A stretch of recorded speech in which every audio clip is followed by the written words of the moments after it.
Future Hacker Life Path Future. Olá pessoal, bem-vindos de volta ao Future Hacker. Temos aqui o terceiro e último bloco com a Bia. Na última resposta sua, né, lá do segundo bloco, você estava falando, né, dos algoritmos, né, que na verdade, se é algoritmo criativo, teoricamente, né, ele cria uma atividade, etc. Eu queria pular para a singularidade. Eu queria saber se você acredita nesse momento onde efetivamente as máquinas vão conseguir ter uma vontade e iniciativa própria. Eu acho que, desapontando muitas pessoas, né, eu acho, né, sendo assim 100% sincera, que a singularidade é uma fantasia. Por quê? Eu vou dizer, primeiro de tudo, quando a gente fala assim, as máquinas elas vão alcançar uma inteligência humana. Hoje, né, e dizendo isso de uma perspectiva de sociopsicologia, de neurociência, a gente não consegue entender, hoje não chegamos num consenso do que é a inteligência humana. A gente hoje fala de diferentes inteligências, a gente entende assim que existe a inteligência emocional, tem a inteligência matemática, né? A gente consegue colocar essas outras, mas tipo, quando a gente fala assim, o que é inteligência? Você pergunta para pesquisadores diferentes e campos diferentes, rola até uma briga, assim, para colocar essas definições. As definições mais interessantes que eu acho, elas são da pedagogia, né? Eu gosto muito dessa ideia de inteligência como resolução de problemas. E hoje, quando a gente olha para máquinas, quando a gente fala nesse momento, tanto que eu acho que esse nome, né, inteligência artificial, é um nome, na verdade, que foi um pouco infeliz. Porque ele está aferindo como se a gente estivesse criando algo parecido com o que o humano está fazendo.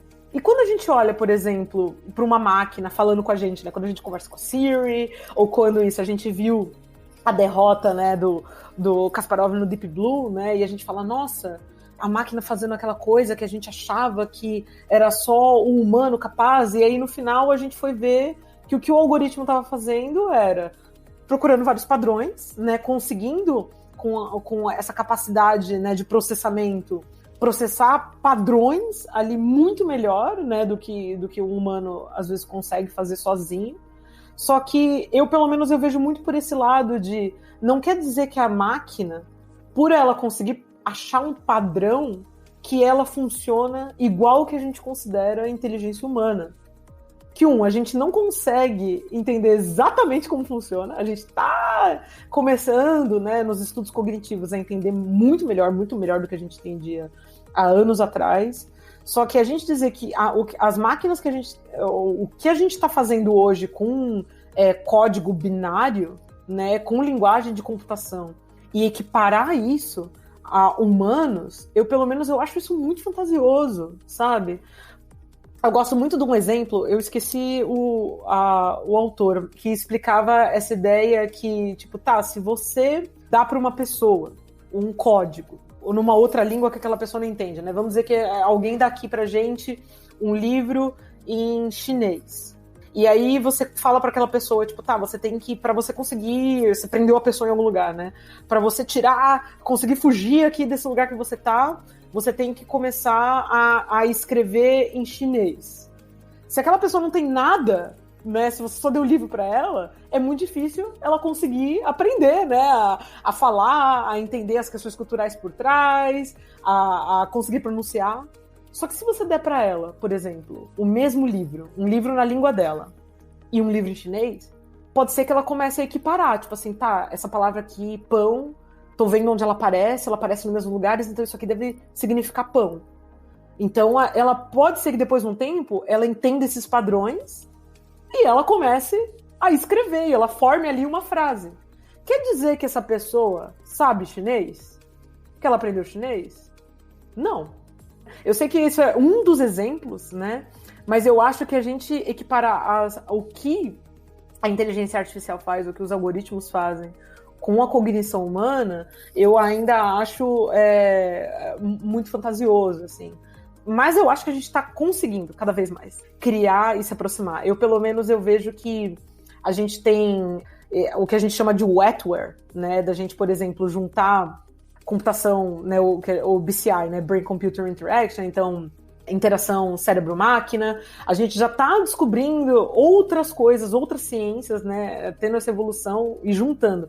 Mas, assim, nessa visão de singularidade Kurzweiliana, né, de via inteligência artificial, ou até essa coisa meio Nick Bostrom, né, que ele tem aquele livro Super Inteligência, que ele mostra, né, quais seriam os passos, né, necessários para a gente conseguir, né, ele até fala essa coisa de tipo, se a gente conseguisse criar um cérebro do zero, então será que a gente criando um cérebro do zero, a gente não teria inteligência?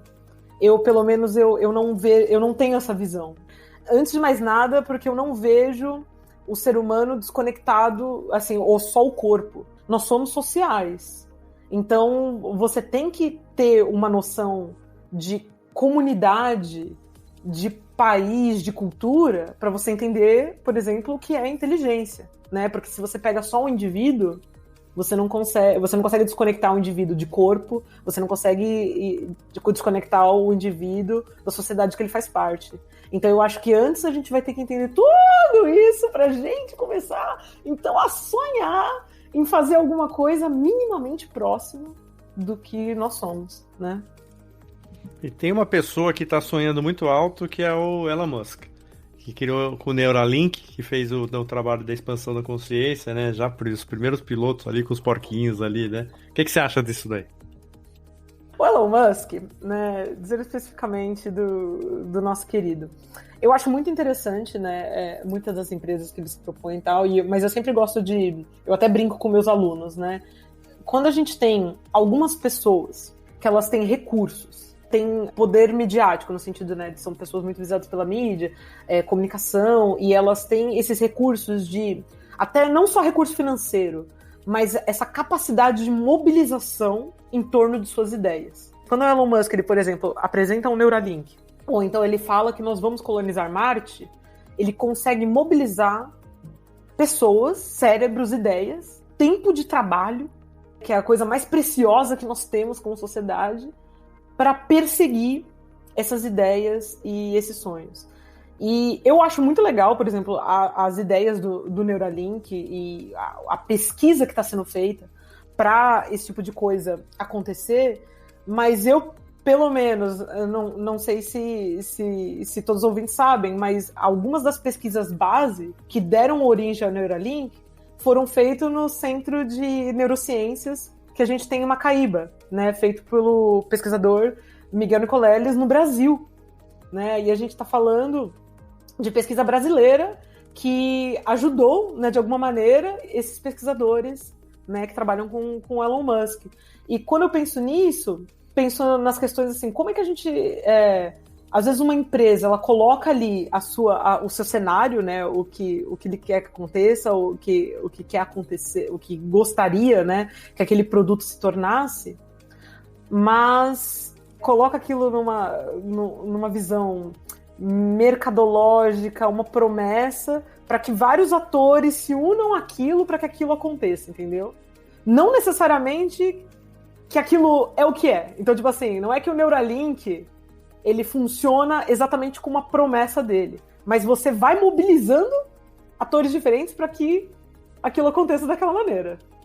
Não, assim, é engraçado que tem um ponto interessante que, assim, né, caso seja tudo que ele está falando, caso eles cheguem, teoricamente, né, onde eles querem chegar, eu imagino essa discrepância que vai acontecer, né, com uma expansão, né, de consciência, a competitividade, como é que você consegue... Quer dizer, vai criar um problema tão grande de competitividade, quer dizer, você imagina como é que você coloca as pessoas em mesmas condições, sendo que a pessoa tem um implante de uma extensão de consciência, quer dizer, a capacidade cognitiva potencializada, como é que você... Quer dizer, você vai gerar um problema futuro, lá pro futuro, mas assim, né, que não se fala muito, né? Sim, e questões... eu acho que as questões éticas, né? Eu, pelo menos, sou um pouco crítica, porque eu admito que eu olho os empreendimentos muskianos sempre com 10 pés atrás, assim, né? Eu acho que o Tesla, por exemplo, é incrível, né? Carros elétricos são importantes, mas principalmente quando a gente pensa em Neuralink e esqueci o nome dos produtos lá, o Starlink, né, da SpaceX também, que são os satélites, né? Tem várias questões que a gente não está discutindo.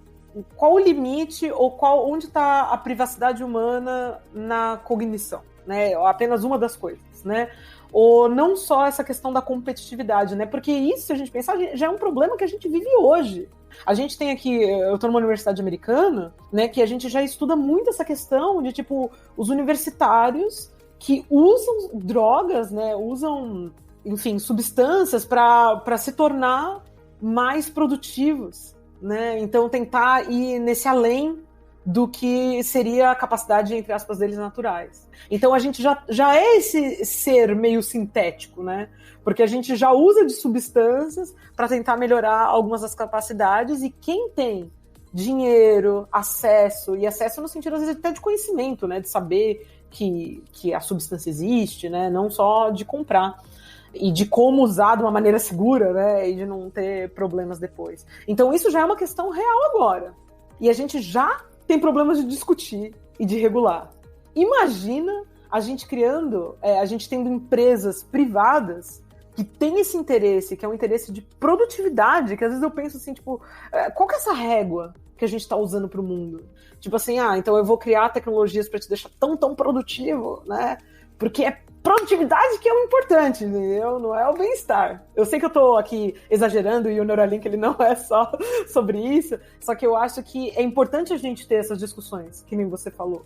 Não, perfeito. Até teve uma futuróloga, que é a Rosa Alegria, que teve aqui também, que é uma querida, e ela estava falando exatamente sobre isso, assim, né? Que as questões, por exemplo, acredita que a inovação, ela cresce em progressão geométrica, e a discussão sobre esses valores e progressão aritmética, né? Então chega uma hora que é um descompensamento, né, dos valores éticos e morais, até onde que consegue barrar ou não barrar, liberdade total. Então, quer dizer, a inovação vale tudo, quer dizer, né? Então, assim, é uma discussão que a sociedade deveria estar fazendo mais do que faz hoje em dia, né?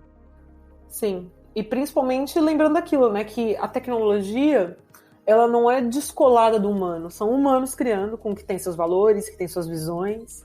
Eu tenho certeza que tem muita boa intenção, só que às vezes a boa intenção de uma inovação, eu sempre brinco até isso com os meus alunos, que eu falo assim, né, a utopia de um pode ser a distopia do outro.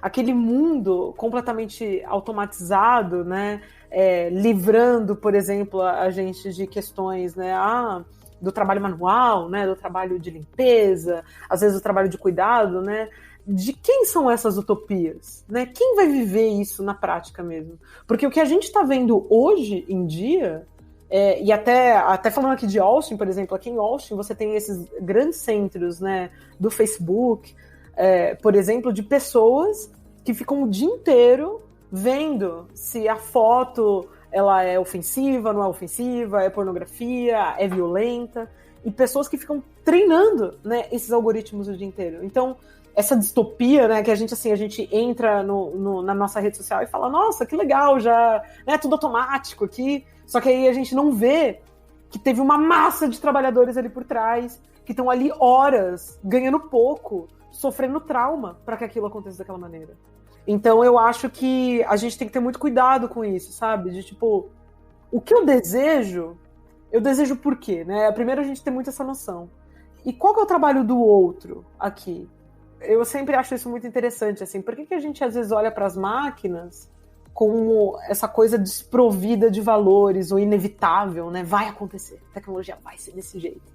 A gente teve um movimento muito interessante esse ano mesmo, né, que várias big techs, né, a gente viu o movimento da IBM, por exemplo, de terminar algumas linhas de pesquisa em reconhecimento facial, né, porque a gente começou a perceber que, tipo, nossa, as coisas ruins que acontecem dessa tecnologia, né, então, algumas coisas como hiperpoliciamento de algumas pessoas, a gente tem uma vigilância de governos, então, entre aspas, os benefícios do reconhecimento facial, eles estavam menores do que os malefícios que a gente estava vendo para a sociedade. Então, eu acho que decisões como essa vão ser cada vez mais discutidas quando a gente tiver mais essa noção e mais essa consciência.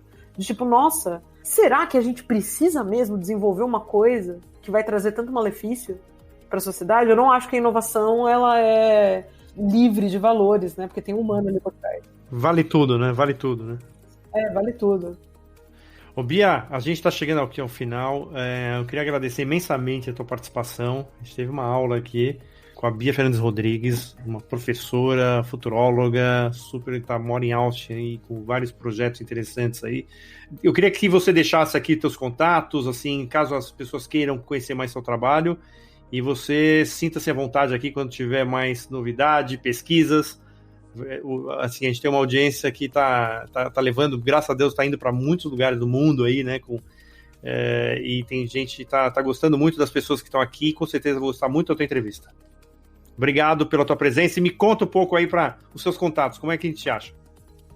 Tá. Muito obrigada, né, André, pelo convite, gostei muito aqui de papear, falar essas minhas ideias polêmicas. Meus contatos, então, ainda bem, né, que minha mãe, ela me deu um nome com Y e S, porque aí fica fácil, né, de me achar, mas eu acho que dá para ter um contato com alguns conteúdos no meu Medium, né, então procurando por Beatriz Fernandes Rodrigues já acha, e no Medium da 042, chama 042, né, 0 por extenso e 42 numeral. Colocando isso no Medium, vai achar alguns textos nossos sobre futuro da guerra, sobre inteligência artificial. Acho que aí dá para ter um pouco de contato com o meu trabalho. Valeu, Bia. Até a próxima. Obrigado. Muito obrigada. Future Hacker. Life. Path. Future.